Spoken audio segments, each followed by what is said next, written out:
ഈ പകൽക്കാലത്തെ അല്പസമയത്തെ ചിന്തയ്ക്ക് വേണ്ടി സ്തോത്രം നമുക്ക് അല്ലെങ്കിൽ യാക്കോബ് എഴുതിയ ലേഖനം 1 അധ്യായം അതിൻ്റെ 2, 3, 4 വാക്യങ്ങൾ നമുക്ക് വായിക്കാം. ആമേൻ, ഹല്ലേലൂയ. യാക്കോബ് അപ്പോസ്തലനെ നമുക്കറിയാം. നമ്മുടെ പ്രായോഗിക ജീവിതത്തെക്കുറിച്ച് ഏറ്റവും കൂടുതൽ പഠിപ്പിച്ചത് യാക്കോബ് അപ്പോസ്തലനാണ്. പ്രായോഗിക ജീവിതം, ഒരു വിശ്വാസം എന്ന് പറയുമ്പോൾ ആ വിശ്വാസം എന്തിനോട് ചേർന്ന് വരുന്നു എന്ന് നമ്മളെ ഏറ്റവും കൂടുതൽ പഠിപ്പിച്ചത് യാക്കോബ് അപ്പോസ്തലനാണ്. ഞാൻ ചിന്തിക്കുന്നത് ഈ പുസ്തകം നമുക്കറിയാമല്ലോ, ഈ പുസ്തകത്തെക്കുറിച്ച് 2 തരത്തിലുള്ള അഭിപ്രായങ്ങളുണ്ട്. ഒന്ന് യാക്കോബ് അപ്പോസ്തലൻ നേരിട്ട് എഴുതിയ പുസ്തകമെന്നും മറ്റൊന്ന് യേശുവിൻ്റെ സഹോദരനായിരുന്ന യാക്കോബ് എഴുതിയെന്നും പറയപ്പെടുന്നു. എന്തായാലും ഒരു യാക്കോബാണ് എഴുതിയത്. ഇവർ രണ്ടിലും ഒരാൾ യേശുവിൻ്റെ സഹോദരനാണെന്ന് പറയുന്നു. അതല്ല, യാക്കോബ് അപ്പോസ്തലൻ വാളുകൊണ്ട് മരിക്കുന്നതിന് മുമ്പ് രേഖപ്പെടുത്തിയ താൻ എഴുതിയ ലേഖനമാണെന്നും പറയുന്നുണ്ട്. സ്തോത്രം. ഇതല്ല എൻ്റെ വിഷയം. യാക്കോബ് അപ്പോസ്തലൻ ഒരു പ്രായോഗിക ജീവിതത്തിൻ്റെ വ്യക്തിയായിരുന്നു. നമ്മളെപ്പോഴും ഒരു പ്രായോഗിക ജീവിതം നമുക്കുണ്ടായിരിക്കും. നമുക്കൊരു മാസ്റ്റർ പ്ലാൻ ഉണ്ടായിരിക്കണം. കർത്താവ് ഈ ഭൂമി വന്നപ്പോൾ കർത്താവ് ഒരു പ്ലാനുണ്ട്. കർത്താവിനൊരു പ്ലാനുണ്ട്. ആ പ്ലാനിലൂടെ കർത്താവ് പോയേ. ഒരു സ്ത്രീ വന്ന് തൻ്റെ മുമ്പിൽ കരയുന്ന സമയത്ത് കർത്താവ് പറഞ്ഞു, എൻ്റെ മോക്ക് വേണ്ടി ഇല്ല, എന്നെ ഇപ്പോൾ മറ്റൊരു പർപ്പസ് ഉണ്ട്. ഇസ്രായേൽ ഗോത്രത്തിലെ കാണാതെ പോയ ആടുകളെ എന്നൊരു പർപ്പസ് ഉണ്ട്. അപ്പം കർത്താവ് ചെയ്തത് എല്ലാം അത് 3.5 വർഷം. ഈ 3.5 വർഷം കൊണ്ട് കർത്താവ് ചെയ്ത ഓരോ കാര്യങ്ങൾക്കും കൃത്യമാണ്. ഒന്നുപോലും തെറ്റിയില്ല. എവിടെ ശമരിയക്കാരി സ്ത്രീയെ കാണാൻ പോകുന്നു, ഓരോരുത്തരെ കാണാൻ പോകുന്നു, പത്രോസിനെ പിടിക്കുന്നു, യാക്കോബിനെ പിടിക്കുന്നു, മീൻ പിടുത്തം, എല്ലാം ഒരു പ്ലാനാ. സ്വർഗം കൊടുത്ത ഒരു പ്ലാനില്ല. നമ്മുടെ ജീവിതത്തിനൊരു പ്ലാനുണ്ടോ? നമ്മുടെ പ്രാർത്ഥനാ ജീവിതത്തിനൊരു പ്ലാനുണ്ടോ? നമ്മുടെ ശുശ്രൂഷ ജീവിതത്തിനൊരു പ്ലാനുണ്ടോ? അതോ അങ്ങോട്ട് വരുന്നു, ഇങ്ങോട്ട് പോകുന്നു, വന്ന് നിൽക്കുന്നു, നടക്കുന്നു, അത്രയേ ഉള്ളോ? അതുപോരാ. നമ്മുടെ ഓരോ കാര്യത്തിനും നമ്മുടെ മക്കളെക്കുറിച്ച് പക്ഷെ നമുക്ക് പ്ലാനുണ്ട്. അവരെ എങ്ങനെ പഠിപ്പിക്കണം, ഏത് കോളേജ് ചേർക്കണം, ഏത് സ്കൂളിൽ നമുക്ക് പ്ലാനുണ്ട്. നമ്മളൊരു വീട് കിട്ടുമ്പോൾ നമുക്കൊരു പ്ലാനുണ്ട്. പക്ഷേ നമ്മുടെ ഈ വിശ്വാസ ജീവിതത്തിൽ നമ്മൾ കർത്താവുമായിട്ട് എപ്പോഴും നമുക്കുണ്ടായിരിക്കേണ്ട ഒരു വലിയൊരു പ്ലാൻ, ഒരു അറേഞ്ച്മെൻ്റ് ഉണ്ട്. അപ്പോൾ ഈ യാക്കോബ് അപ്പോസ്തലൻ ഈ ലേഖനം ഇങ്ങനെ എഴുതി വന്നപ്പോൾ നമ്മൾ അവിടെ വായിച്ചത്, നിങ്ങൾ വിവിധ പരീക്ഷകളിൽ അകപ്പെടുന്ന സമയത്ത്, വായിക്കാവോ, അകപ്പെടുമ്പോൾ നിങ്ങളുടെ വിശ്വാസത്തിൻ്റെ പരിശോധന സ്ഥിരത ഉളവാക്കുന്നു എന്നറിഞ്ഞ് അത് അശേഷം. അപ്പം ഈ ലേഖനം ഇങ്ങനെ എഴുതി വന്നപ്പം തൻ്റെ മുമ്പിൽ 3 പേരെ തനിക്ക് ലഭിച്ചു. 3 ആൾക്കാരെ, 4 പേരെ പറയുന്നെങ്കിൽ ഞാൻ ഈ 3 പേരെ എടുക്കുന്നുള്ളൂ. അപ്പം ഈ 3 പഴയ നിയമത്തിലെ 3 ഭക്തന്മാർ തൻ്റെ മുമ്പിൽ വന്നു നിന്നു.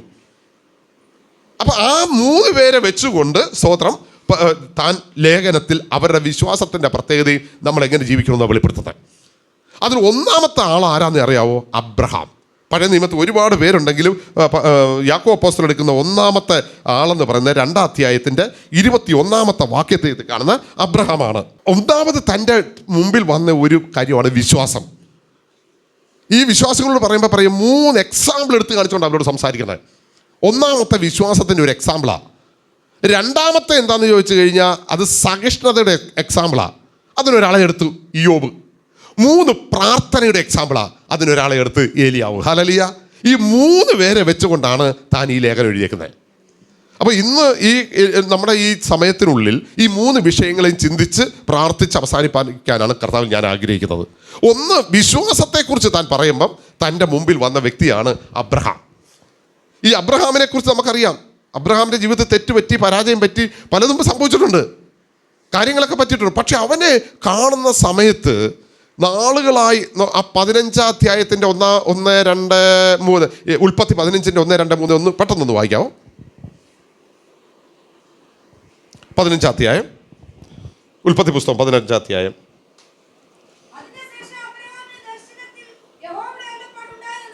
ആ ആ ആ ആ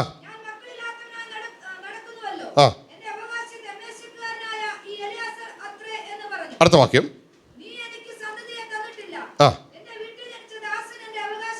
അടുത്ത വാക്യം.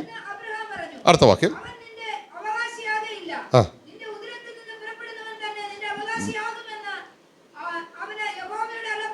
ഉണ്ടായി. അടുത്ത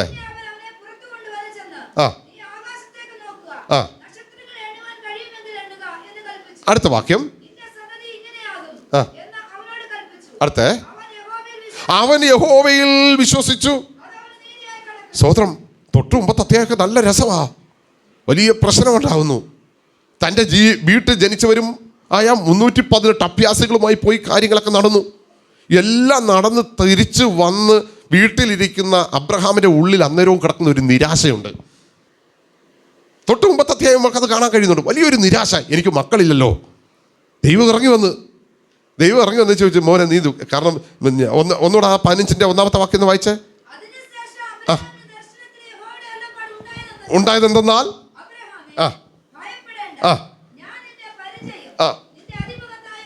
അബ്രഹാമേ നീ പേടിക്കണ്ട, നീ ഇത്രയും പേരെ തോൽപ്പിച്ചു, ഇത്രയും പേരുമായിട്ട് പ്രശ്നങ്ങളുണ്ടായി. പക്ഷെ നീ ഓർക്കണം, നിന്റെ വാളല്ല, നിന്റെ കുന്തമല്ല, നിന്റെ ഒന്നുമല്ല, നിന്നെ ഇതിൽ പട്ടുപോകാതെ സൂക്ഷിച്ച ഞാനാ. Hallelujah, hallelujah. അപ്പൊ പറഞ്ഞു, കർത്താവേ അങ്ങനെ സൂക്ഷിച്ചിട്ട് എന്നാ കാര്യം, എനിക്ക് മക്കളില്ലല്ലോ.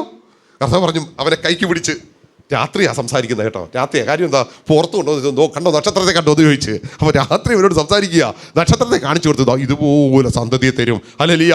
മക്കളില്ലാതിരിക്കുന്ന സമയത്ത് അവനൊരു വാഗ്ദത്തം കിട്ടിയാ, ഞാൻ നിനക്ക്, ഹല്ലേലൂയ, ഹല്ലേലൂയ. അവിടെ അടുത്ത വാക്യം എഴുതിയേക്കുന്നത് ഇങ്ങനെയാ, അബ്രഹാം അത് വിശ്വസിച്ചു, അത് നീതിയായി കണക്കിട്ടു. ഹല്ലേലൂയ. ഒന്നുമില്ലാത്തിരിക്കുന്ന സമയത്ത്, ഹല്ലേലൂയ, വേദനിക്കുന്ന സമയത്ത്, തകർന്നിരിക്കുന്ന സമയത്ത്, ഹല്ലേലൂയ, നക്ഷത്രത്തെ നോക്കി വെച്ച് എനിക്ക് മക്കളുണ്ടാകുമെന്ന് വിശ്വസിച്ച അബ്രഹാമിന്റെ വിശ്വാസം. ഹല്ലേലൂയ, ഹല്ലേലൂയ, ഹല്ലേലൂയ. നമുക്ക് പറ്റുമോ നമ്മുടെ സഭയിൽ വിശ്വാസികൾ ഇല്ലാതിരിക്കുന്ന സമയത്ത്, ഹല്ലേലൂയ, മുറ്റത്ത് കിടക്കുന്ന കല്ലുകളെ നോക്കിയിട്ട് ഇതുപോലെ എനിക്ക് സഭയിൽ വിശ്വാസികളെ തരുമെന്ന് നമുക്ക് വിശ്വസിക്കാൻ പറ്റുമോ? ഹല്ലേലൂയ, പറ്റുമോ? ഒരു ആകാശത്തേക്കുന്ന നക്ഷത്രം നോക്കിച്ച് അബ്രഹാം വിശ്വസിക്കുക, എനിക്ക് അതേപോലെ മക്കളെ തരും. ഹല്ലേലൂയ. മക്കളുണ്ടോ? ഇല്ല. സാറ ഉണ്ടോ? ഇല്ല. സാറ ഗർഭം ധരിക്കോ? ഇല്ല. വല്ല ഗുണമുണ്ടോ? ഇല്ല. എല്ലാം നിരാശയാണോ? നിരാശ. എല്ലാം വിഷമമാണോ? വിഷമം. എലിയാസറെ ഇനി അവകാശിയാകാൻ സാധ്യതയുള്ളൂ? അതേ ഉള്ളൂ. പക്ഷെ അവൻ വിശ്വസിച്ചു. ഇല്ല, ഈ നക്ഷത്രത്തെ നോക്കിയിട്ട് വിശ്വസിച്ചു. ഹല്ലേലൂയ, ഹല്ലേലൂയ, ഹല്ലേലൂയ. ടൗണിലൂടെ ഒഴുകുന്ന ജനത്തെ നോക്കിയിട്ട് നമുക്ക് വിശ്വസിക്കാൻ പറ്റുമോ? എൻ്റെ സഭയിൽ ഇതുപോലെ ജനത്തെ തരും. ഹല്ലേലൂയ, ഹല്ലേലൂയ. ആ വിശ്വാസത്തെ കണക്കിടുന്ന ഒരു ദൈവമാണ്. ഹല്ലേലൂയ. മദ്യപാനികളെ നോക്കിയിട്ട് വിശ്വസിക്കാൻ പറ്റുമോ? അവൻ എൻ്റെ സഭയിൽ വിശ്വാസിയായി തീരും. ഞാൻ തൃക്കരിപ്പൂര് എനിക്കൊരു സൈക്കിളുണ്ട്, ഒരാൾ വാങ്ങി തന്ന സൈക്കിളാണ്. ആ സൈക്കിളെ ഇങ്ങനെ പോകുമ്പോൾ റോഡിൽ കൂടെ ഒരു പ്രാന്തനായ ചെറുക്കൻ നടന്നു പോന്നു. ലുങ്കി കൊടുത്തിട്ടുണ്ട്. അപ്പോൾ ഒരു 10-15 വയസ്സ് കാണുമായിരിക്കും. ലുങ്കി കൊടുത്തിട്ടുണ്ട്, കീറിയ ഒരു ടീഷർട്ടുണ്ട്, കയ്യിലൊരു മാമ്പഴമുണ്ട്. ഇവനിങ്ങനെ കടിച്ച് തിന്നുകൊണ്ട് പോവുക. ഞാൻ സൈക്കിൾ കൊണ്ട് അടുത്ത് നിർത്തി ചോദിച്ചു, നിന്റെ പേരെന്താണെന്ന് ചോദിച്ചു.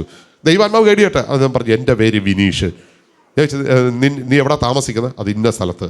ഞാൻ പറഞ്ഞു, ഞാൻ താമസിക്കുന്ന വീട്ടിലാണ്, വരണം. എപ്പോൾ വരണം? ഞാൻ പറഞ്ഞു, വൈകിട്ട് നീ വരണം, ഞാനിപ്പോൾ പോയിട്ട് വരുവാ. ഇവൻ വൈകിട്ട് വീട്ടിൽ വന്നു. എൻ്റെ അയൽക്കാരൊക്കെ എന്നോട് വിളിച്ചു, അവനെ വീട്ടിൽ കയറരുത്. ഞാൻ ചോദിച്ചു, എന്നാ പറ്റി? അവൻ സ്ത്രീകളെ കണ്ടാൽ ഉപദ്രവിക്കും. ആ ടൈപ്പാ. സ്വന്തം അമ്മയും പെങ്ങലെയൊക്കെ ഉപദ്രവിക്കുന്ന ടൈപ്പാ. ഞാൻ പറഞ്ഞു, ഓക്കെ, ഞാൻ നോക്കിക്കോളാം. ഞാൻ വീട്ടിൽ വിളിച്ച് അന്നേരം ചോദിച്ചു, എന്തിനാ എന്നെ വിളിച്ചത്? ഞാൻ പറഞ്ഞു, നിനക്ക് ഇച്ചിരി ചോറ് തരാൻ വേണ്ടിയാണ് ഞാൻ വിളിച്ചത്. നീ വാ, നീ ഭക്ഷണം കഴിക്കുക. അപ്പോൾ അവന് ആദ്യം ഒരാൾ വീട്ടിൽ കയറ്റി ഭക്ഷണമൊക്കെ കൊടുക്കുന്നേ. ഭക്ഷണമൊക്കെ കൊടുത്ത് ഞാൻ പറഞ്ഞു, നീ എന്തോ വരെ പഠിച്ച്? ഞാൻ 9ാം ക്ലാസ് വരെ. ഞാൻ ചോദിച്ചാൽ എന്നിട്ട് ഞാൻ 2-3 പ്രാവശ്യം ആത്മഹത്യക്ക് ശ്രമിച്ച് നടന്നില്ല. എനിക്ക് ജീവിക്കണ്ട, മരിച്ചാൽ മതി.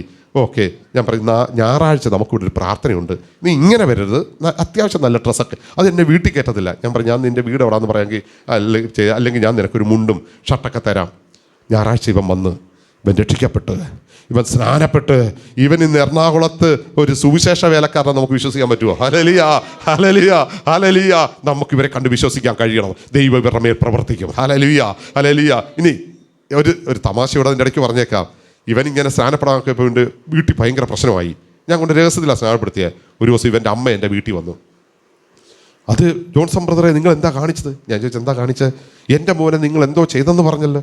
ഞാൻ പറഞ്ഞു, ഞാൻ ഒന്നും ചെയ്തില്ല. അവൻ സ്നാനപ്പെട്ടെന്ന് പറയും. ഞാൻ പറയും, ഓ അതാണോ? അത് ഈ ബൈബിളിൽ പറയുന്നൊരു വചനം, അത് വലിയ കാര്യമായിട്ടൊന്നും ഞാൻ പറഞ്ഞില്ല. ഞാൻ വളരെ സിമ്പിൾ ചെറുതായിട്ടൊക്കെ പറഞ്ഞു. ഒരു പ്രാർത്ഥനയും ഒരു അനുഭവ അപേക്ഷയൊക്കെയാണ് അതാ നടന്നത്, അല്ലാതെ വേറൊന്നുമില്ല. പക്ഷെ അവൻ്റെ ജീവിതത്തിൽ വലിയ മാറ്റമൊക്കെ ഉണ്ട്. പക്ഷെ ഞങ്ങളുടെ മതത്തിൽ നിന്ന് മാറ്റരുത് കേട്ടോ. ഞാൻ പറഞ്ഞു, അയ്യോ എനിക്ക് മാറ്റിയിട്ട് കാര്യം എന്താ ഉള്ളത്?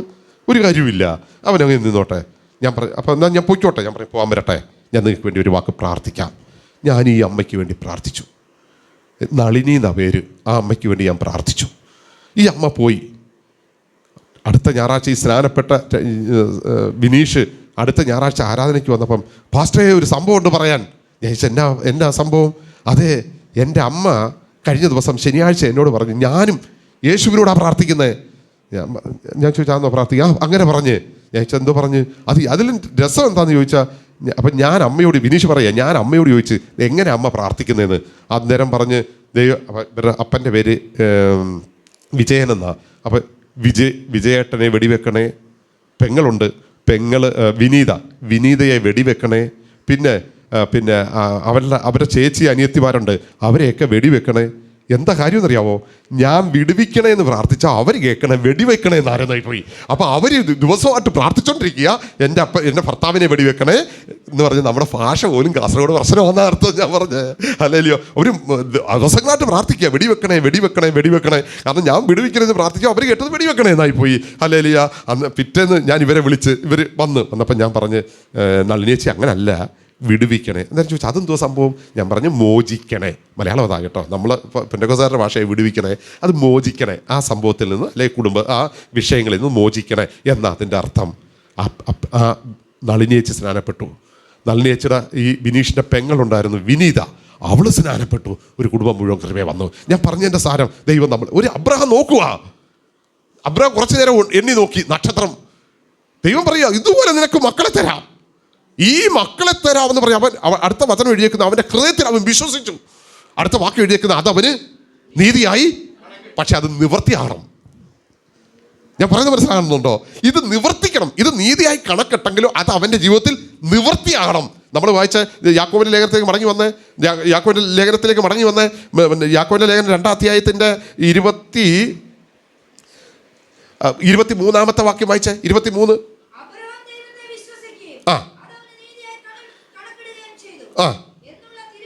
എന്നുള്ള തിരുവെഴുത്ത് എങ്ങനെ നിവർത്തിയായി? അതിന്റെ മുകളിലത്തെ വാക്യം വായിച്ചേ. അല്ല എലിയ 21 തൊട്ട് വായിച്ചേ.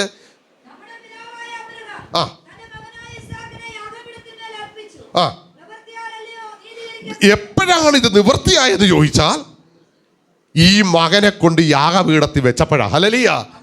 നമുക്കുള്ള വാഗ്ദത്തങ്ങൾ നിറവേറുന്നത് നാം ദൈവത്തെ അനുസരിക്കുമ്പോഴാ. ഹല്ലേലൂയ.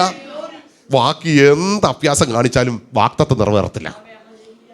നമ്മുടെ വിശ്വാസം വെളിപ്പെടേണ്ടത് നമ്മുടെ പ്രവൃത്തിയിലൂടെ. ദൈവം വിളിക്കുക, ഒറ്റ മോനേ ഉള്ളു, അല്ല ഇസ്മേലെ വിട്ട് ഒറ്റ മകനേ ഉള്ളു. ദൈവം പറയും, നീ അവനെ യാഗം അർപ്പിക്ക്. എന്തൊരു പ്രശ്നമാണ് അത്? പറ്റുമോ?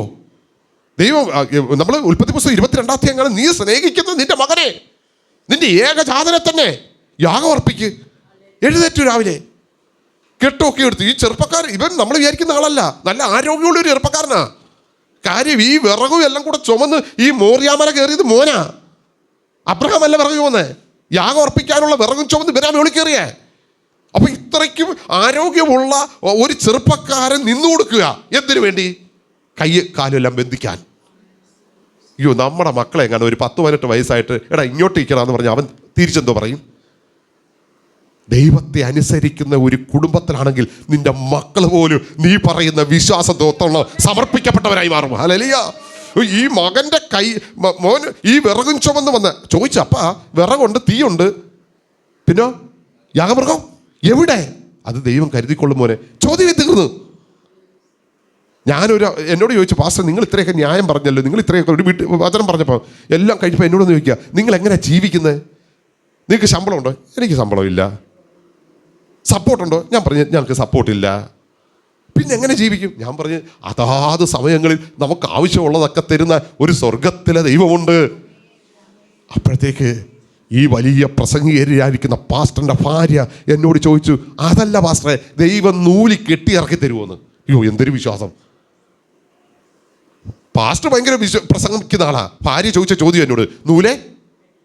ഞാൻ പറഞ്ഞ് അങ്ങനെ തരാനും നമ്മുടെ ദൈവം വിശ്വസ്തനാ. ഹല്ലേലൂയ. എൻ്റെ അനുവാദ ഇതുവരെയും ഒന്നിനും, ഞാൻ കഴിഞ്ഞ ദിവസം പറഞ്ഞ്, ഒന്നിനും കുറവില്ലാതെ നടത്താൻ കഴിവുള്ള ഒരു ദൈവമുണ്ട്. ഹല്ലേലൂയ. Oh praise the Lord. നോക്കെ, ഈ മോനെ നിന്നു കൊടുക്കുക. അപ്പൊ എന്ത് ചെയ്യുന്നേ? നിന്നെ ഞാൻ കയ്യും കാലും കെട്ടുക. എന്തിനാ? എനിക്ക് യാഗം അർപ്പിക്കാൻ. എനിക്ക് യാഗം അവനറിയാം, തീയുണ്ട്, കത്തിയുണ്ട്, വിറകുണ്ട്. എന്നെ ഈ യാഗപീഠത്തിലേക്ക് കടത്തി എൻ്റെ അപ്പൻ ചെയ്യാൻ പോകുന്നത് ഈ കത്തി കൊണ്ട് എന്നെ മുറിക്കാൻ പോയാ, എൻ്റെ കഴുത്ത് മുറിക്കാൻ പോയാ. അവൻ നിലവിളിച്ചില്ല, അപ്പാ വേണ്ടാത്തൊന്നും കാണിക്കല്ലേ എന്നവൻ പറഞ്ഞില്ല. പ്രിയപ്പെട്ടവരെ, നമ്മുടെ വിശ്വാസം നമ്മുടെ മക്കളിലേക്ക് പകർന്നു കൊടുക്കാനാണ് സ്വർഗം നമ്മളെ വിളിച്ചേക്കുന്നേ. നമ്മൾക്ക് കിട്ടിയ അതേ വിശ്വാസം മക്കൾ പോകുന്നെങ്കിൽ പോകട്ടെ, ഞാൻ ഈ കർത്താവിനെ സേവിക്കുമെന്നല്ല, ഇവിടെ ഇരിക്കുന്ന ചില വ്യക്തിഗതങ്ങളോട് പരിശുദ്ധാത്മാവ് സംസാരിക്കുന്നു. Hallelujah, hallelujah. നിങ്ങളുടെ മക്കളുടെ കാര്യത്തിൽ നിങ്ങളുടെ തീരുമാനം എന്താണ്? നിങ്ങളുടെ മക്കളുടെ കാര്യത്തിൽ നിങ്ങളുടെ തീരുമാനം എന്താണ്? നിങ്ങളുടെ മക്കളുടെ കാര്യത്തിൽ നിങ്ങളുടെ ജീവിതത്തിൽ ദൈവം പറഞ്ഞ ചില വാഗ്ദത്തങ്ങൾ നിറവേറുവാൻ ചിലത് ചെയ്തേ പറ്റൂ. ഹല്ലേലൂയ, ഹല്ലേലൂയ, ഹല്ലേലൂയ, ഹല്ലേലൂയ. ദൈവത്തിന്റെ പരിശുദ്ധാത്മാവ് നമ്മളോട് ഇടപെടുകയാ. ഹല്ലേലൂയ, ദൈവാത്മാവ് നമ്മളോട് ഇടപെടുകയാ. അബ്രഹാമേ, നീ നിന്റെ മകനെ കാല് കെട്ടിയിട്ട് അവൻ ഒരു കാര്യം മിണ്ടിയില്ല. അബ്രഹാമേ, നിന്റെ മകനെ പൊക്കിയെടുത്ത് യാഗപീഠത്തിൽ കിടത്തിയിട്ട് അവനൊരു വാക്ക് തിരിച്ചു പറഞ്ഞില്ല. അബ്രഹാമേ, നിന്റെ മകനെ കൊല്ലുവാൻ വേണ്ടി ഹല്ലേലൂയ നീ കത്തിയെടുക്കുന്ന സമയത്ത് സ്വർഗത്തിലെ വിളി കേൾക്കുന്നത് വരെ ഹല്ലേലൂയ അവൻ ഒരു വാക്ക് ഉരുവാടിയില്ല. ഉടവാരകലക്ഷന്തര. നമ്മുടെ വിശ്വാസത്തിന് ഒത്തവണ്ണമുള്ള പ്രവർത്തിക്ക് മേല ദൈവം നമ്മുടെ വിശ്വാസത്തെ കണക്കിടുന്നത്. ഹാലമാരക അതങ്ങനെയായി നിവൃത്തിയാകുന്നത്. ഇവിടെ വേറെ ഒന്നും പറയാനില്ല. ഹല്ലേലൂയ, ഹല്ലേലൂയ. അബ്രഹാമിനൊന്നും പറയാനില്ല. അബ്രഹാം യഹോവാ ഇരേ ഹാമാരക ക്ഷന്തര. ഓ ഹല്ലേലൂയ, ഹല്ലേലൂയ. ആ യാഗപീഠത്തിൽ കിടന്ന് അബ്രഹാമിന്റെ വിശ്വാസം എന്നാണ് നമുക്ക് പിന്നെ വായിക്കുമ്പോൾ കേൾക്കുന്നുണ്ട്. തീയിൽ ആ ചാരത്തിൽ നിന്ന് എഴുന്നേൽപ്പിക്കാം എന്റെ ദൈവം വിശ്വസ്തനത് അവൻ ഉറച്ചു. ഹല്ലേലൂയ, ഹല്ലേലൂയ, ഹല്ലേലൂയ. വിശ്വാസത്തെ കുറിച്ച് പറഞ്ഞപ്പോൾ അബ്രഹാമിനെ കുറിച്ച് പറഞ്ഞു. അബ്രഹാം മാത്രമല്ല, തന്റെ മകനെ അതുപോലെ കൊണ്ടുവന്നു. ഹല്ലേലൂയ, ഹല്ലേലൂയ, ഹല്ലേലൂയ, ഹല്ലേലൂയ, ഹല്ലേലൂയ, ഹല്ലേലൂയ, ഹല്ലേലൂയ, ഹല്ലേലൂയ. ഒന്ന് കർത്താവിനെ കരങ്ങളിൽ ഏൽപ്പിച്ചു. അപ്പം ഈ യാക്കോബ് ഇത് പറയുന്ന സമയത്ത്, യാക്കോബ് ഇത് എഴുതുന്ന സമയത്ത് വിശ്വാസം എന്ന് പറഞ്ഞപ്പോൾ യാക്കോബിന്റെ മുമ്പിൽ വന്നു നിന്നത് ഈ അബ്രഹാമാണ്. അതുകൊണ്ടാണ് പറഞ്ഞ ഈ മകനെ ആ യാഗപീഠത്തിൽ ഇട്ടപ്പോഴാണ് 22 അധ്യായത്തിലാണ് മകനെ യാഗമർപ്പിക്കാൻ യാഗപീഠത്തിലിടുന്നതെങ്കിൽ 15 അധ്യായത്തിൽ പറഞ്ഞ വാഗ്ദത്തം ഈ 22 അധ്യായത്തിലാണ് നിറവേറിയേ. ഓക്കെ, ഒന്നുകൂടെ വായിച്ചു നോക്കിയേ. അതിന്റെ വാക്യം ഒന്നുകൂടെ വായിച്ചു നോക്കിയേ. 23 വാക്യം. അബ്രഹാം 1:23 2:23 ഒന്നുകൂടെ വായിച്ചേ. അബ്രഹാം ദൈവത്തെ വിശ്വസിക്കുകയും എന്നുള്ള തിരുവെഴുത്ത് എവിടെ? യാഗപീഠത്തിൽ. യാഗപീഠത്തിൽ നമ്മൾ ഏറ്റവും കൂടുതൽ സന്തോഷിപ്പിക്കുന്നതും നമുക്ക് ഏറ്റവും കൂടുതൽ ഇഷ്ടമുള്ളതും നമ്മൾ ഏറ്റവും കൂടുതൽ ആനന്ദിക്കുന്നതും നാം ഏറ്റവും കൂടുതൽ ഭദ്രമായി സൂക്ഷിക്കാൻ ആഗ്രഹിക്കുന്നതുമായതിനെ ഈ യാഗപീഠത്തിലേക്ക് ഇറക്കി വെക്കുമ്പോഴാ ദൈവത്തിൻ്റെ ചില വാഗ്ദത്തങ്ങൾ നമ്മുടെ ജീവിതത്തിൽ നിറവേറുന്നത്. നമ്മൾ വിശ്വാസം വെളിപ്പെടുന്ന സ്ഥലം നമ്മുടെ യാഗപീഠമാണ്. ഹല്ലേലൂയ. നമ്മുടെ വിശ്വാസം വെളിപ്പെടുന്ന സ്ഥലം ഈ യാഗപീഠമാണ്. ഈ യാഗപീഠത്തിലൂടെ ആ വിശ്വാസം പുറത്തു വരുന്നത്. ഹല്ലേലൂയ, ഹല്ലേലൂയ, ഹല്ലേലൂയ, ഹല്ലേലൂയ. വിശ്വാസത്തെക്കുറിച്ച് ഉള്ള ഒരു ചിന്ത അബ്രഹാമിന്റെ ജീവിതത്തിൽ യാക്കോബ് അപ്പോസ്തലന്റെ ഹല്ലേലൂയ ലേഖനത്തിൽ പരിശുദ്ധാത്മാവ് ഓർമ്മിപ്പിച്ചപ്പോൾ യാക്കോബ് അപ്പോസ്തലൻ എഴുതി. ആരെക്കുറിച്ച് എഴുതി? ഹല്ലേലൂയ, നമ്മുടെ ഹല്ലേലൂയ അബ്രഹാമിനെ കുറിച്ച് എഴുതി. Hallelujah, hallelujah. ഇന്ന് പൽക്കാലം വിശ്വാസം എന്ന് പറഞ്ഞ് ഹല്ലേലൂയ, ഹല്ലേലൂയ നമുക്കിഷ്ടമുള്ളത് ചെയ്യാനല്ല. ഹല്ലേലൂയ, വിശ്വാസം എന്ന് പറഞ്ഞ് നമുക്ക് തോന്നിയതുപോലെ പോകാനല്ല. വിശ്വാസം എന്ന് പറഞ്ഞ് ഹല്ലേലൂയ എന്ത് ചെയ്യാനല്ല, മറിച്ച് ദൈവത്തിന്റെ ആലോചന കേട്ട് ഹല്ലേലൂയ ദൈവാലോചന പ്രകാരം ഹല്ലേലൂയ അത് നമ്മുടെ ഇഷ്ടമുള്ള കാര്യമാണെങ്കിലും നമുക്ക് ഇഷ്ടപ്പെടാത്ത കാര്യമാണെങ്കിലും ദൈവയാഗപീഠേ സമർപ്പിക്കുന്നതാണ് യഥാർത്ഥത്തിലുള്ള വിശ്വാസം. ഹല്ലേലൂയ, ഹല്ലേലൂയ. നമുക്ക് ഇഷ്ടമുള്ളതൊക്കെ സമർപ്പിക്കാൻ എളുപ്പമാണ് പ്രിയരെ. ഹല്ലേലൂയ, ഹല്ലേലൂയ, ഹല്ലേലൂയ. നമുക്ക് കർത്താവ് ഹല്ലേലൂയ നമുക്ക് വേണ്ടാത്തൊക്കെ കൊടുക്കുക അല്ല, പോരാ. ഹല്ലേലൂയ, ഒരുപക്ഷെ നമ്മുടെ മനസ്സ് അംഗീകരിക്കാത്ത കാര്യമായാലും കർത്താവ് ആവശ്യപ്പെട്ട കർത്താവിന്റെ യാഗപീഠത്തിൽ വെക്കണം. ഹല്ലേലൂയ, ഹല്ലേലൂയ, ഹല്ലേലൂയ. രണ്ടാമത് നമ്മൾ കാണുന്ന വ്യക്തി എവിടാണെന്ന് ചോദിച്ചു കഴിഞ്ഞാൽ അതിൻ്റെ 5 അധ്യായത്തിലേക്ക് വരണം. യാക്കോബിന്റെ ലേഖനം 5 അധ്യായത്തിലേക്ക് വരണം. 5 അധ്യായത്തിന്റെ 10, 11 വാക്യങ്ങളിൽ നമുക്ക് വായിക്കാം. രണ്ടാമത്തെ ഒരാള് ഈ രണ്ടാമത്തെ ഒരു സഹിഷ്ണുതയെക്കുറിച്ച് അതിന് നമ്മൾ 10ാമത്തെ വാക്യത്തിൽ വായിച്ച സമയത്ത് കണ്ടു. കഷ്ടാനുഭവത്തിനും ദീർഘക്ഷമയ്ക്കും ദൃഷ്ടാന്തമായി വിചാരിച്ചു കൊള്ളുവിൻ. ഈ ഭാഗം തൻ്റെ മുമ്പിൽ വന്നെയും യാക്കോബ് അപ്പോസ്തലന്റെ മുമ്പിൽ ഒരാൾ വന്ന്. ആരാന്നറിയാവോ? യോബ്. ഹല്ലേലൂയ, ഹല്ലേലൂയ, ഹല്ലേലൂയ, ഹല്ലേലൂയ. യോബിന്റെ പുസ്തകം നമുക്കറിയാം. ഞാൻ റെഫറൻസ് എടുക്കാതെ തന്നെ സംസാരിച്ചു പോകട്ടെ. ഹല്ലേലൂയ, ഹല്ലേലൂയ. നമുക്കറിയാം ഒരു ദിവസം കൊണ്ട് ഒരാൾ ഓടി വന്നേച്ച് പറയുക. എന്താ പറയുന്നത്? നിന്റെ കാളയും പെൺകഴുതകളെയും നഷ്ടപ്പെട്ടു പോയി. അത് കഴിഞ്ഞ് താനൊന്ന് സമാധാനത്തിൽ ഇരിക്കുമ്പോൾ രണ്ടാമത്തെ ഒരാൾ വരുന്നത്. ആദ്യത്തെ ആൾ പറഞ്ഞു ഞാൻ മാത്രമേ ശേഷിച്ചുള്ളൂ. രണ്ടാമത്തെ ആൾ വരിക. എന്താ വരുന്നത്? നിന്റെ ആടുകളും ഇടയന്മാരും നഷ്ടപ്പെട്ടു പോയി, ഞാൻ മാത്രമേ ശേഷിച്ചുള്ളൂ. മൂന്നാമതൊരാൾ വരികയാ. നിന്റെ ഒട്ടകങ്ങളെല്ലാം പോയി, ഞാൻ മാത്രമേ ശേഷിച്ചുള്ളൂ. സ്വോത്രം. അപ്പോൾ ഒന്നാമത്തെ കേട്ട് ഞെട്ടിക്കാണും. രണ്ടാമത്തെ വന്നു. അന്നത്തെ സമ്പത്തെന്ന് പറയുന്നത് മൃഗസമ്പത്താണ്. അന്നത്തെ സമ്പാദ്യം എന്ന് പറയുന്നത് മൃഗസമ്പത്താണ്. അപ്പോൾ ഒന്നാമത് കേട്ടു നിന്റെ കാളയും പെൺകഴുതുകളൊക്കെ നഷ്ടപ്പെട്ടു, വിഷമിച്ചിരിക്കുക. ഉടൻ തൊട്ടു പുറകെ അടുത്ത ആൾ വരികയാ. നിന്റെ ആടുകളും ആട്ടിടയന്മാരും നഷ്ടപ്പെട്ടു. അവർ മൂന്നാമത്തെ ആൾ വന്ന് പറയുക, നിന്റെ ഒട്ടകങ്ങളെല്ലാം നഷ്ടപ്പെട്ടു. പോട്ടെ, കുഴപ്പമില്ലല്ലോ, കുറച്ച് മക്കളുണ്ടല്ലോ, അവർ മതിയല്ലോ. അടുത്ത ആൾ ഓടി വരിക. അവരെല്ലാം കൂടെ സന്തോഷിച്ച് വീട്ടിലിരിക്കുമ്പം വീട് തകർന്ന് അവരുടെ മേൽ വീണ് അവർ മരിച്ചുപോയി. സ്തോത്രം. അപ്പം ഒന്നിനു പുറകെയായി വേദനകരമായ വാർത്തകൾ തൻ്റെ ചെവിയിലെത്തുക. ഇത് പഴയ നിയമ വിശ്വാസിയാണെന്ന് ഓർക്കണം. സമ്പത്ത് നഷ്ടപ്പെട്ടു, അത് സഹിക്കാം. കാളയും പെൺകഴുതിയും നഷ്ടപ്പെട്ടു, സഹിക്കാം. ആടുകളും ഇടയനും നഷ്ടപ്പെട്ടു, സഹിക്കാം. ഒട്ടകങ്ങളും എല്ലാം നഷ്ടപ്പെട്ടു, സഹിക്കാം. പക്ഷേ ഈ അവർ സന്തോഷിച്ചിരുന്ന ആ വീട് ഇവരുടെ മേൽ നിലം പൊത്തി.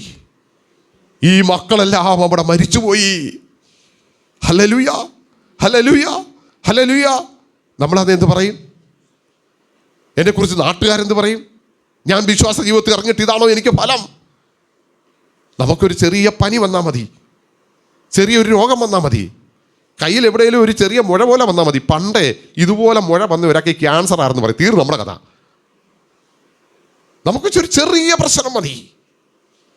അയ്യോ, നമ്മൾ മാത്രമല്ല, നമ്മുടെ എല്ലാ ആഗ്രഹം എന്താ? ഇപ്പം നടക്കണം, ഞാൻ പറയുന്നത് സംഭവിച്ചോളണം, ഇപ്പം നടക്കണം, ഇപ്പം നടക്കണം കർത്താവ്, ഇപ്പം നടക്കണം കർത്താവ്, ഇപ്പം നടക്കണം കർത്താവ് പറഞ്ഞ് അവിടെ വചനം നമ്മൾ എഴുതിയേക്കുന്ന കഷ്ടാനുഭവത്തിനും ദീർഘ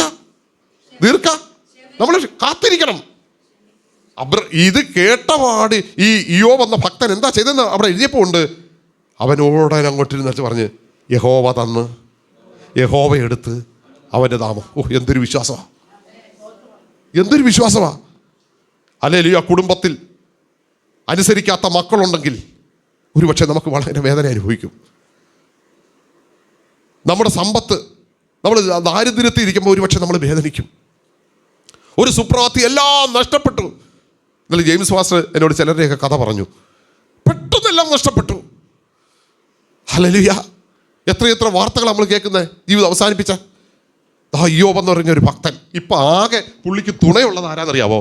ഭാര്യ. നല്ലൊരു സഹോദരിയായിരുന്നു, നല്ലൊരു സഹോദരി.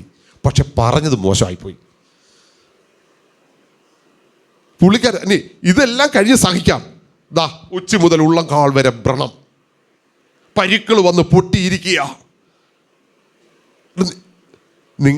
ഇന്നത്തെ കാലത്താണ് പറഞ്ഞേനെ, നീ ആ സഭയെ പോയോണ്ട ഈ പ്രശ്നം, ഈ സഭയെ വന്ന പ്രശ്നമൊന്നും ഉണ്ടാകത്തില്ലായിരുന്നു. വേറെ പറഞ്ഞേനെ, നിന്റെ വിശ്വാസത്തിനെന്തോ കുഴപ്പമുണ്ട്, നിന്റെ വിശ്വാസം എന്തോ കുഴപ്പമുണ്ട്. അല്ലെങ്കിൽ പറഞ്ഞത് എന്തോ ശാപമുണ്ട് നിന്റെ ജീവിതത്തിൽ, എന്തോ ശാപം. ഇന്നത്തെ കാലത്ത് ഇതൊക്കെയാണ് പറയാൻ സാധ്യതയുള്ളത്.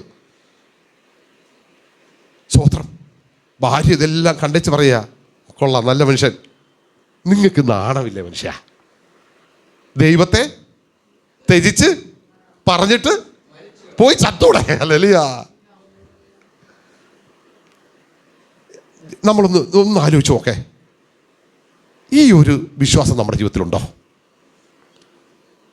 ഇത് യാക്കോബ് അപ്പോസ്തലൻ എഴുതിയ ലേഖനമാണ്. വിശ്വാസ ജീവിതത്തിൽ കടന്നു വരാം, എല്ലാം തകർന്നു തോന്നാം. ഞാൻ പറഞ്ഞല്ലോ, നല്ല ആരാധന, 10-100 മുകളിലുള്ള ആൾക്കാരിരിക്കുന്ന ഹാള്,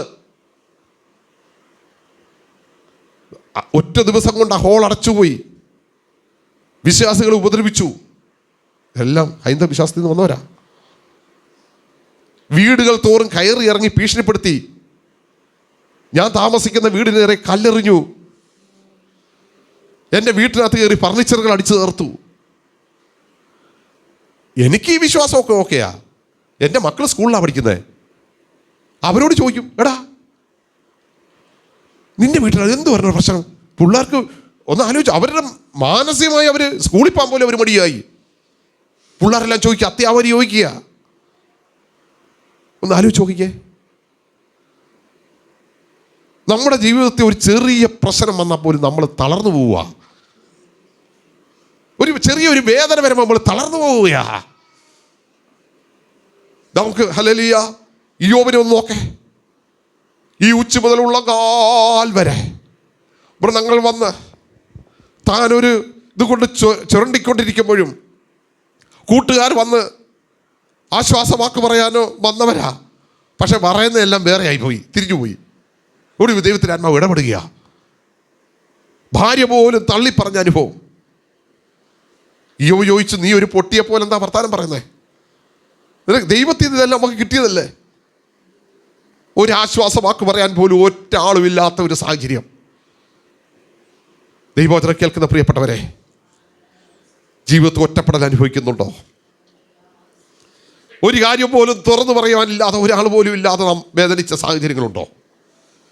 ദൈവത്തിൻ്റെ ആത്മാവ് പറയുക, അത് നിന്റെ വിശ്വാസത്തിന്റെ കുറവല്ല, അത് നിന്റെ വിശ്വാസത്തിന്റെ കുറവല്ല, നിന്റെ പ്രാർത്ഥനയുടെ കുറവല്ല, ദൈവത്തോടുള്ള ഭക്തിയുടെ കുറവല്ല. ദൈവത്തിന് നിന്നെ ചിലത് പഠിപ്പിക്കാറുണ്ട്. നിരാശയുടെ ദീർഘയത്തിൽ അകപ്പെടുമ്പോൾ ഇന്ന് പൽക്കാലം അറിയണം. അല്ലെങ്കിൽ നാം ഏറ്റവും കൂടുതൽ സ്നേഹിക്കുന്നവർ പോലും നമ്മളെ തള്ളിക്കളയുമ്പോൾ ഇന്ന് പൽക്കാലം അറിയണം. നാം ഒരുപാട് കഷ്ടപ്പെട്ടവരും അധ്വാനിച്ചവരും ഒക്കെ നമ്മളെ ഒരു നിമിഷം കൊണ്ട് ഉപേക്ഷിക്കുമ്പോൾ നമ്മൾ അറിയണം. ദൈവത്തിൻ്റെ ആത്മാവായി എന്നോട് സംസാരിക്കുന്നത്, പരിശുദ്ധാത്മാവായി എന്നോട് ഇടപെടുന്നത്, ദൈവത്തിന് എന്നെ കുറിച്ചൊരു പദ്ധതിയുണ്ട്. ഹല്ലേലൂയ. യോബ് ഒറ്റപ്പെട്ടു പോയി, ആരുമില്ല. ഭാര്യയുടെ അടുത്തുനിന്ന് പോലും ഒരു ആശ്വാസവാക്കില്ല. എല്ലാവരാലും ത്യജിക്കപ്പെട്ട്, കൂട്ടുകാരാലും ഉപേക്ഷിക്കപ്പെട്ട്, മക്കൾ മുഴുവൻ മരിക്കപ്പെട്ട്, ഒറ്റ ദിവസം കൊണ്ട് ദരിദ്രനായി ഒരു പായിലിരിക്കേണ്ട അനുഭവം വന്ന യോബ്. ദൈവത്തിൻ്റെ ആത്മാവ് ഇടപെടട്ടെ, പരിശുദ്ധാത്മാവ് ഇടപെടുക. നിന്റെ കുറവല്ല സഹോദരി, നിന്റെ കുറവല്ല സഹോദര, നിന്റെ കുറവല്ല ദൈവദാസനെ, നിന്റെ കുറവല്ല. നിന്റെ കുറവല്ല, നിന്റെ കുറവല്ല. നീ നിന്നെ തന്നെ വിധിക്കാതെ, നീ നിന്നെ തന്നെ വിധിക്കാതെ, നീ ഒന്നുകൂടെ പായിലിരി. നിന്റെ കുറവല്ല, നിന്റെ കുറവല്ല.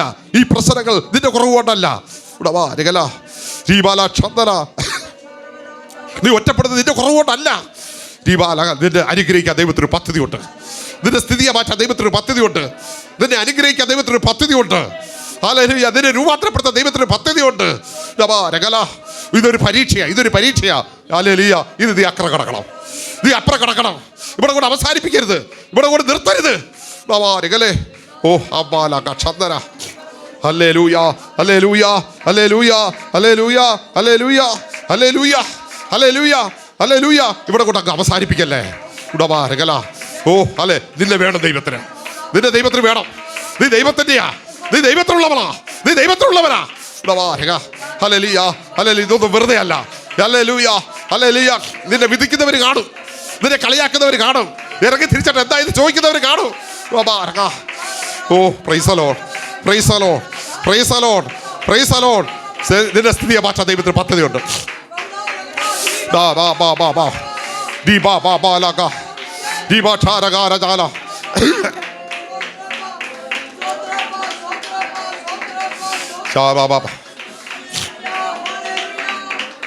നമുക്ക് ഈ യോബിന്റെ 42 അധ്യായത്തിലേക്ക് ഒന്ന് വരാമോ? 42 അധ്യായം അതിന്റെ 10ാമത്തെ വാക്യം ഒന്ന് വായിച്ചേ. തൻ്റെ എല്ലാം അവസാനിച്ചെന്ന് മനസ്സിലാക്കിയ തൻ്റെ മുമ്പിൽ ഇരിക്കുന്ന സഹോദരന്മാർക്ക് വേണ്ടി പ്രാർത്ഥിക്കുക.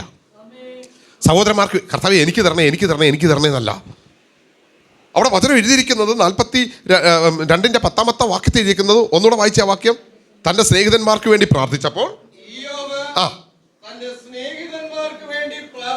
പ്രാർത്ഥിച്ചപ്പോൾ യഹോവ അവന്റെ സ്ഥിതിക്ക് ഭേദം വരുത്തി. അർത്ഥേ അവന്റെ രോഗം മാറി, അവന്റെ ശാരീരിക അവസ്ഥകൾ മാറി, അവന്റെ വ്രണം മാറി, അവന്റെ എല്ലാ സ്ഥിതിക്കും കർത്താവ് മാറ്റം വരുത്തി. തീർന്നോ? ഇല്ല. അടുത്ത വായിച്ച് സ്ഥിതിക്ക് ഭേദം വരുത്തി. മുമ്പേ എന്തെല്ലാം ഉണ്ടായിരുന്നോ? എന്തു പറഞ്ഞു? ഹല്ലേലൂയ. കാള ഉണ്ടായിരുന്നു, പെൺകഴുത ഉണ്ടായിരുന്നു, ആടുണ്ടായിരുന്നു, ഒട്ടകം ഉണ്ടായിരുന്നു, മക്കളുണ്ടായിരുന്നു, വീടുണ്ടായിരുന്നു, എല്ലാം ഉണ്ടായിരുന്നു. വിശുദ്ധ വചനം പറയുന്നു എന്താ? എല്ലാം ഇരട്ടിയായി ഹല്ലേലൂയ മടക്കി കൊടുക്കുന്ന ഒരു ദൈവം. അവരാർക്കും കടക്കാരനല്ല. ഹല്ലേലൂയ, അവരാർക്കും കടക്കാരനല്ല. ഹല്ലേലൂയ, ഹല്ലേലൂയ, ഹല്ലേലൂയ, ഹല്ലേലൂയ. അവരാർക്കും കടക്കാരനല്ല. അവന്റെ ഹല്ലേലൂയ യാക്കോബ് അപ്പോസ്തലൻ ഈ ദീർഘക്ഷമയും ഹല്ലേലൂയ, ഹല്ലേലൂയ സഹിഷ്ണുതയെ കുറിച്ച് ചിന്തിച്ചപ്പോൾ തൻ്റെ മുമ്പിൽ വന്നു യോബ് മൂന്നാമത്തെയാണ് പ്രാർത്ഥനാ ജീവിതം. ഒന്ന് വിശ്വാസ ജീവിതം, രണ്ട് ഹല്ലേലൂയ ദീർഘക്ഷമയും സ്തോത്രം, അതുപോലെ തന്നെ സഹിഷ്ണുതയുടെയും ജീവിതം, അത് മൂന്ന് പ്രാർത്ഥനാ ജീവിതം. നമുക്ക് അതിൻ്റെ 5-ാം അധ്യായത്തിൻ്റെ ഹല്ലേലൂയ സ്തോത്രം അതിൻ്റെ 16-ാമത്തെ വാക്യം ഒന്ന് വായിക്കാമോ? അല്ലെ 17 വായിച്ചാൽ മതി. ഹല്ലേലൂയ. ഏലിയാവ് ഒരു പ്രത്യേക മനുഷ്യൻ, പ്രാർത്ഥന. അപ്പം നമ്മുടെ പ്രാർത്ഥനാ ജീവിതം, നമ്മൾ വിചാരിക്കും ഇവരെല്ലാം, എൻ്റെ പ്രിയപ്പെട്ട, നമ്മളെല്ലാം സാധാ മനുഷ്യരാ. നമ്മൾ വിചാരിക്കും ഈ പാസ്റ്റർമാരെന്നൊക്കെ പറഞ്ഞാൽ അവർ ഏതോ കൂടിയവരും സ്തോത്രം വിശ്വാസികൾ അല്ലെങ്കിൽ പറഞ്ഞാൽ കുറഞ്ഞു. അങ്ങനെ വിശ്വാസ ജീവിതത്തിൽ ഇല്ല കേട്ടോ, ഇല്ല. നമ്മളെല്ലാം തുല്യരാ. നമ്മളെ കർത്താവ് അധ്യക്ഷരാക്കി വെച്ചിരിക്കുന്നതെന്ന് മാത്രമാണ്. ഇന്ന് ഇത് മാറി വരും. ഇതൊക്കെ പൗരോഹിത്യ സഭകളാണ്. അച്ഛൻ ഒരിടത്ത് നിൽക്കും. ഞാൻ പറഞ്ഞല്ലോ, ഞാൻ കത്തോലിക്കനായിരുന്നു. അച്ഛൻ ഒരിടത്ത് നിൽക്കും, അൽമായർ താഴെ നിൽക്കും. അവർക്ക് കുർബാന തൊടാൻ അവകാശമില്ല, പിന്നെ കുർബാന അർപ്പിക്കാൻ അവകാശമില്ല. പത്രോസ് പറയുന്നത് നമ്മളെല്ലാം രാജകീയ പുരോഹിത വർഗം, വിശുദ്ധ ജനം, സ്വന്തം ജനം, വേർതിരിക്കപ്പെട്ട ഒരു ജാതി. ഇതുപോലൊരു ഹല്ലേലൂയ, നമ്മളെല്ലാം തുല്യരാ. ദൈവം എന്നെ ഈ ശുശ്രൂഷ ഏൽപ്പിച്ചിരിക്കുന്നു, അത് ഞാൻ ചെയ്യുന്നു, അത്ര മാത്രമേ ഉള്ളൂ. അല്ല, ഞാൻ പ്രത്യേക അത്ഭുത മനുഷ്യരൊന്നും അല്ല. ഇന്ന് അത്ഭുത മനുഷ്യന്മാരെ കൊണ്ട് സമൂഹം നിറയുക, പെന്തക്കോസ്തിനകത്ത് നിറയുക അത്ഭുത മനുഷ്യന്മാർ. അല്ല, നമ്മളെല്ലാം അതിൻ്റെ പുറകെ പായുക. ബൈബിൾ അങ്ങനെയല്ല പഠിപ്പിക്കുന്നത്. ഏലിയാവ് നമുക്ക് പെട്ടെന്ന് ദേഷ്യം വരും, പെട്ടെന്ന് വിഷമം വരും, പെട്ടെന്ന് സങ്കടം വരും, പരാതി പറയും. ആരാ? ഏലിയാവ്. ഒരു പ്രാർത്ഥനാ മനുഷ്യൻ. പ്രാർത്ഥിച്ച് കർത്താവിനോട് പറഞ്ഞു, കർത്താവേ, ഈ ജനമെല്ലാം തെറ്റിപ്പോയി, നമുക്ക് ഈ ജനത്തെ മടക്കിക്കൊണ്ടുവരാൻ ഞാൻ പ്രാർത്ഥിക്കുക. കർത്താവ് ചോദിച്ചു, എന്ത് ചെയ്യണം മോനെ? കർത്താവേ, കുറച്ച് നാളത്തേക്ക് ഈ മഴയൊന്ന് നിർത്താമോ? നിർത്താം. ഞാൻ പോയി കൊട്ടാരത്തിൽ പറയാൻ പോയാ. എന്താ പറയുന്നത്? ഞാൻ പറഞ്ഞിട്ടല്ലാതെ. കർത്താവ് പറഞ്ഞു, നീ പറഞ്ഞോ. പാവം നേരെ പോയി, ഞാൻ പറഞ്ഞിട്ടല്ലാതെ. ഇനി മഴയുമില്ല, മഞ്ഞുമില്ല, ഒന്നുമില്ല. ഒറ്റ മുങ്ങല്. എവിടെ പോയെന്ന് അറിയത്തില്ല. ഇവർ അന്വേഷിച്ച് നടക്കുക. ഏലിയാവ് എവിടെ പോയി? മോനെ, ഒരു വിധവ അപ്പുറമുണ്ട്, അവള് തന്നെ ജീവിക്കാൻ കഷ്ടപ്പെടുകയാ. അവിടെ നിന്നെ കൂടെ കൊണ്ടാക്കാൻ പോയാ. സമൃദ്ധിയുടെ ഉന്നതിയിൽ ജീവിക്കുന്നവരുടെ അടുത്തേക്കല്ല ഏലിയാവിനെ കർത്താവ് പറഞ്ഞു വിട്ടത്. എവിടത്തേക്കാണ് കർത്താവ് പറഞ്ഞു വിട്ടെന്നറിയാമോ? ഒരു പാവം പിടിച്ച വിധവയുടെ വീട്ടിലേക്ക്. കർത്താവ് പറഞ്ഞു, സാരാഭാത്തിൽ അനവധി വിധവമാരുണ്ടായിരുന്നെങ്കിലോ, ഹല്ലേലൂയ, അവിടെ അനവധി വിധവമാരുണ്ടായിരുന്നെങ്കിലും ഈ വിധവയുടെ അടുക്കലേക്കല്ലാതെ കർത്താവ് ഹല്ലേലൂയ ഏലിയാവിനെ അയച്ചില്ല. ഹല്ലേലൂയ, ഹല്ലേലൂയ, ഹല്ലേലൂയ, ഹല്ലേലൂയ. അവർക്ക് ആഹാവ് കിടന്ന് അന്വേഷിക്കുക, എവിടെ പോയി? ഈ ദേശത്തെ ഇങ്ങനെ മഴയില്ലാതെ നശിപ്പിക്കുന്നവനെ കൊല്ലണം. ഏലിയാവ് എവിടെ ആയിരുന്നു? സാരാഫാത്തിലായിരുന്നു. അവിടെ ആരാ ഉള്ള? വിധവ. ഈ സാരാഫാത്ത് എവിടാ? സ്തോത്രം. ഹല്ലേലൂയ. ഒന്ന് എടുക്കാമോ? സ്തോത്രം, രാജാക്കന്മാരുടെ പുസ്തകം ഒന്ന് എടുക്കാമോ? ഹല്ലേലൂയ, ഹല്ലേലൂയ, ഹല്ലേലൂയ. പെട്ടെന്ന് ഒന്ന് രാജാക്കന്മാരുടെ പുസ്തകം 17-ാം അധ്യായം 8-9 വാക്യം വായിച്ചേ. അപ്പോൾ അവൻ യഹോവയുടെ അരുളപ്പാടുണ്ടായതെന്ന്, നീ എഴുന്നേറ്റ് സീദോനോട് ചേർന്ന് സാരാഭാത്തിലേക്ക് ചെന്ന് അവിടെ പാർക്ക. നിന്നെ പുറത്തേണ്ടതിന് അവിടെയുള്ള ഒരു വിധവയോട് ഞാൻ കൽപ്പിച്ചിരിക്കുന്നു. രാജാവ് അന്വേഷിക്കുക, ആരെ കൊല്ലാൻ? ഏലിയാവിനെ കൊല്ലാൻ. ദേശത്തെ നശിപ്പിക്കുന്നവൻ, ദേശത്തെ മുഴുവൻ ക്ഷാമത്തിലാക്കിയവൻ, ദേശത്തിലെ കൃഷി മുഴുവൻ നശിപ്പിച്ചവൻ, ദേശത്തിന്റെ സ്ഥിതിയെ നശിപ്പിച്ചവൻ, ഇവനെ കൊല്ലണം. ഏലിയാവ് എവിടാ താമസിക്കുന്നത്? സാരാഭാത്ത് എവിടാ? സീദോൻ ആരാ? ഏതാ? ഈ രാജാവിൻ്റെ മൂക്കിന് താഴെ. ഒന്നുകൂടെ വേണേ വായിച്ചോ. Hallelujah, hallelujah. നിങ്ങൾ ആ 16-ാം അധ്യായം എടുത്ത് 16-ാം അധ്യായത്തിന്റെ 31-ാമത്തെ വാക്യം ഒന്ന് വായിച്ചു നോക്കിക്കേ. ഒന്ന് രാജാക്കൻ 16:31 വേഗം. ഹല്ലേലൂയ.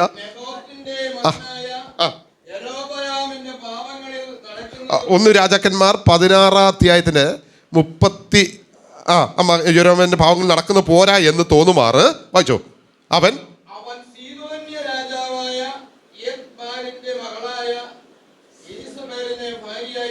ഇവന്റെ അമ്മായിയപ്പൻ എവിടാണോ ഉള്ള സീദോൻ, അതിൻ്റെ അടുത്ത് കൊണ്ടുപോയാണ്, അല്ലെങ്കിൽ ഈ ഈസബേലിന്റെ അപ്പൻ്റെ വീട്ടിൻ്റെ അടുത്ത് കൊണ്ടുപോയാ ദൈവം ഇവനെ താമസിപ്പിച്ചേക്കുന്നത്. ഹല്ലേലൂയ.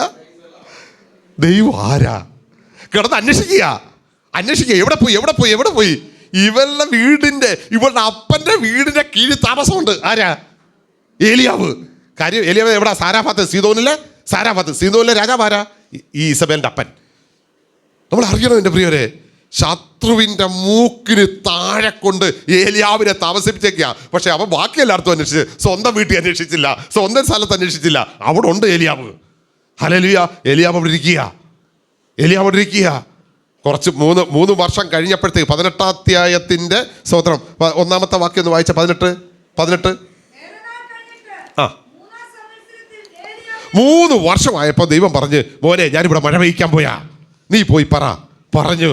ജനത്തെ കൂട്ടി അവിടെ അവരെല്ലാം കൂടെ ഒരുമിച്ച് കൂടി സ്തോത്രം. അവിടെ പിന്നെ നമുക്കറിയാമല്ലോ, അവർ സ്തോത്രം അതിൻ്റെ 24-ാം അധ്യായത്തിലേക്ക് വാ. 24 ജനത്തെ 2 കൂട്ടരായി കൂട്ടി. ബാലിൻ്റെ പുരോഹിതന്മാർ, നമുക്കറിയാവുന്ന കാര്യങ്ങൾ അതല്ല, ഞാൻ അതൊന്നും പറയുന്നില്ല. ബാലിൻ്റെ പുരോഹിതന്മാരും സ്തോത്രം ഈ ഏലിയാവും ഒരു വശത്ത്, ബാലിൻ്റെ പുരോഹിതന്മാര്, ഈസബേലിൻ്റെ പ്രവാചകന്മാര്. ഹല്ലേലൂയ. ജനക്കൂട്ടം മുഴുവൻ മറു സൈഡിൽ ഏലിയാവ് എന്ന് പറഞ്ഞ ഒറ്റ മനുഷ്യൻ. ഹല്ലേലൂയ.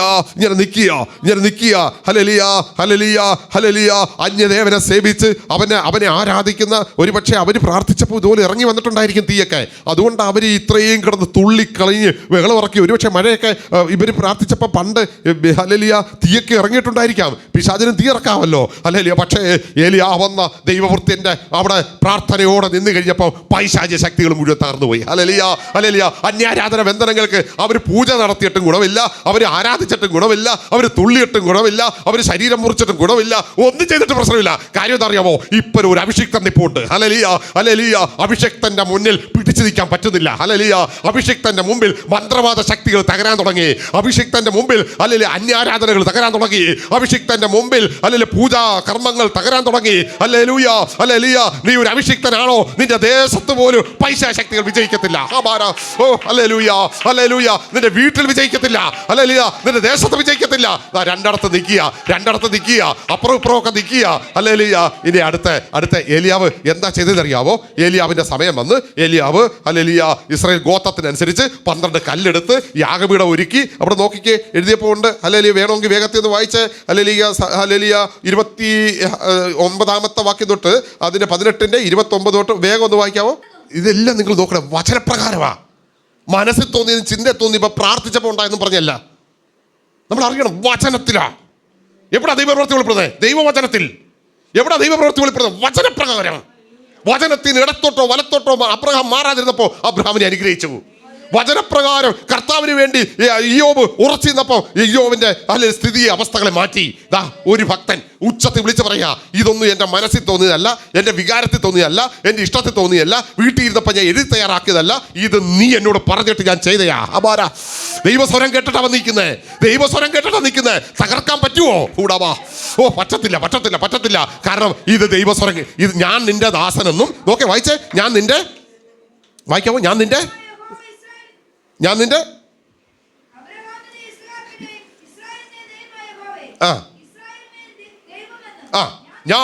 നിന്റെ ദാസനെന്നും ഈ കാര്യങ്ങളൊക്കെയും ഞാൻ നിന്റെ കൽപ്പന പ്രകാരം വെളിപ്പെട്ട് വരട്ടെ.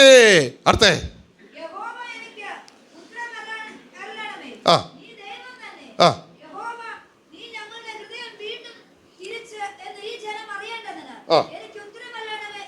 അടുത്ത വാക്യം, ഉടനെ യഹോവയുടെ തീ ഇറങ്ങി ഹോമയാഗവും വിറകും മണ്ണും ദഹിപ്പിച്ചു, തോട്ടിലെ വെള്ളവും. ഭയങ്കരമല്ലേ? നമുക്കറിയാലോ, ഈ വെള്ളമൊക്കെ തിളയ്ക്കാനേ 100 ഡിഗ്രി സെൽഷ്യസ് ചൂട് മതി. 100 ഡിഗ്രി സെൽഷ്യസ് ചൂടിൽ വെള്ളം തിളയ്ക്കും. ഇത് വെള്ളം തിളച്ചെന്നല്ല, വെള്ളത്തെ വറ്റിച്ചു. എന്തൊരു ചൂടായിരുന്നു! വറ്റിച്ചുകൊണ്ട് തീർന്നോ? അവിടുത്തെ മണ്ണിനെ കരിയിച്ച് കളഞ്ഞു. നിങ്ങളത് ആലോചിച്ച് നോക്കേ, എന്തൊരു ദൈവിക ശക്തി അവിടെ ഇറങ്ങിയെന്ന്. ഹല്ലേലൂയ. യാഗത്തെ ദഹിപ്പിച്ച് കളഞ്ഞു, തീർന്നില്ല. വെള്ളത്തെ വറ്റിച്ച് കളഞ്ഞു, തീർന്നില്ല. വിറകിനെ കത്തിച്ചു കളഞ്ഞു, തീർന്നില്ല. അവിടെ കിടന്ന മണ്ണ് പോലും കരിയുന്ന തരത്തിൽ ഒരു ദൈവിക ശക്തി, ഒരു ദൈവിക തീ അവിടെ ഇറങ്ങി. ഹല്ലേലൂയ. ദൈവസ്വരം കേട്ട് നിന്നേ. ഹല്ലേലൂയ, ഹല്ലേലൂയ, ഹല്ലേലൂയ. ദൈവസ്വരം കേട്ട് ചെയ്ത്, ദൈവസ്വരം കേട്ട് പ്രാർത്ഥിച്ച്, ദൈവസ്വരം കേട്ട് പ്രവർത്തിച്ച്, ദൈവസ്വരത്തിന് ഹല്ലേലൂയ മറുപടിയുണ്ട്. ഉടവാ ചന്ദന, ദൈവം പറഞ്ഞിട്ടാ ചെയ്യുന്നെങ്കിൽ അതിന്റെ ഉത്തരവാദി ദൈവം തന്നെ.